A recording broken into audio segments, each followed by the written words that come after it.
I believe that technology has a good side to it and a very bad side to it as well. There are people earning Jannah through TikTok, and there are others earning Jahannam through the same means. Imagine when you die, what would you like there to be? Many of our brothers and sisters, perhaps more so the sisters, they get a lot of excitement by showing themselves on some of these applications without realizing the Prophet Muhammad ﷺ told us that there will come a time when women will want to expose themselves and they will want to turn heads of people in order to quench the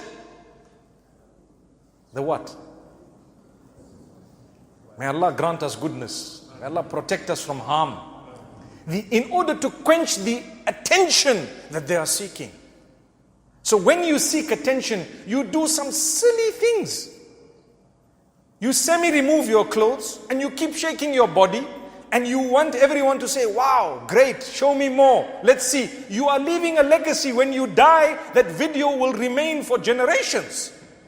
And where are you? You are with Allah. How did it help you, my sister? How did it help you, my brother? Subhanallah. The Prophet ﷺ says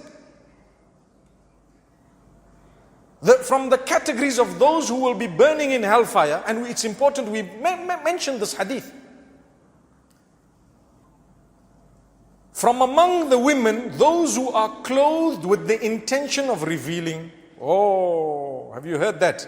I covered myself with the intention of showing something. What are you showing? Your shape. What else are you showing? Subhanallah, the young boys are speaking. Look. What else are you showing?